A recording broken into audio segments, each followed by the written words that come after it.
आवाज आ रही है ना? जी मैम। ठीक है। और ये वाकई खासियत है यहाँ पर कि कभी भी बोल दो कि हमें जाना पड़ेगा तो एक बार भी मना नहीं करते, जबकि और मंच पे ऐसा नहीं होता। इसके लिए मैं हमेशा शुक्रिया अदा करती हूँ। Thank you so much. अभी सभी को पता है, तो मतलब उसमें कुछ कहने वाली कोई बात नहीं है। जो कुछ भी देश में हो रहा है और जो कुछ भी लड़कियों के या नारियों के प्रति हो रहा है वो कोई बहुत सम्मानीय चीज़ नहीं है। तो यहाँ पर उसका मैं बखान तो नहीं करूँगी, पर एक नारी होने के नाते मैं उसे कैसे महसूस करती हूँ बस मैं इतना बताना चाहूँगी कि अस्मत लूटकर नर पिशाचों ने जब राखी बंधवाई होगी।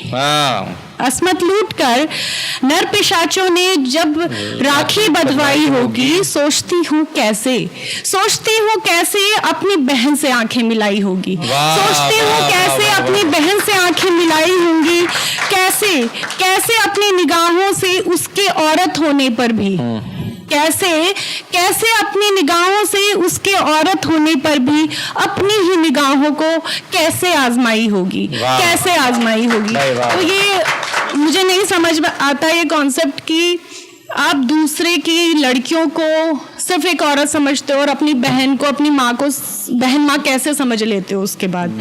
अब इसी पे मेरी एक रचना और है, क्योंकि शेरो शायरियाँ तो होती रहेंगी पर कुछ ऐसे सामाजिक दायित्व भी होते हैं जिनकी तरफ हमें नज़र जरूर डालनी चाहिए।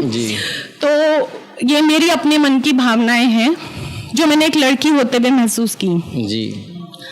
बहुत चुभते हैं ये तीन शब्द मुझे, बहुत चुभते हैं यह तीन शब्द मुझे कि मैं लड़की हूँ, बहुत लाचार महसूस करती हूँ जब सोचती हूँ मैं लड़की हूँ, बहुत लाचार महसूस करती हूँ जब सोचती हूँ मैं लड़की हूँ, क्योंकि ये दुनिया मुझे इंसान नहीं समझती। माँ, बेटी, बहन, बहू, एक औरत सब समझती है, लेकिन एक इंसान नहीं समझती। मेरी देह को नोचना खरोचना दर्द के नए आयाम देना, मेरी देह को नोचना खरोचना दर्द के नए आयाम देना हर एक युग की पहचान बन गई है।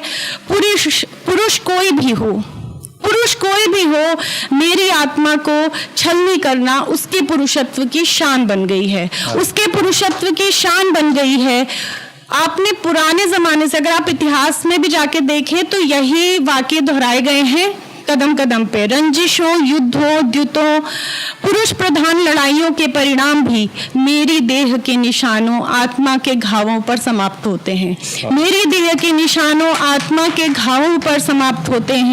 प्रतिशोधों की कितनी कहानियों के आत्मिक आंतरिक युद्ध भी मेरी देह के मर्दन, घर्षण, बलात्कार पर ही समाप्त होते हैं। युग बदलते हैं लेकिन नारी की स्थिति में बदलाव नहीं होते। जौहर, सती, अग्नि परीक्षा, घूंघट के सामाजिक दबाव तो होते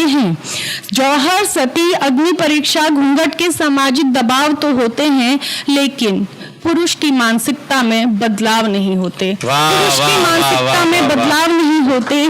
क्यों? अस्मत, सम्मान, इज्जत शब्दों का भार जन्मजात एक औरत की नियति हो जाता है। क्यों अस्मत, सम्मान, इज्जत शब्दों का भार जन्मजात एक औरत की नियति हो जाता है? क्यों उसके सम्मान असम्मान का शाब्दिक अर्थ शील भंग और योनि में सिमट जाता है। अहिल्या, सीता, द्रौपदी, पद्मावती के दर्द को शौर्य गाथा बनाकर इतिहास में जोड़ दिया।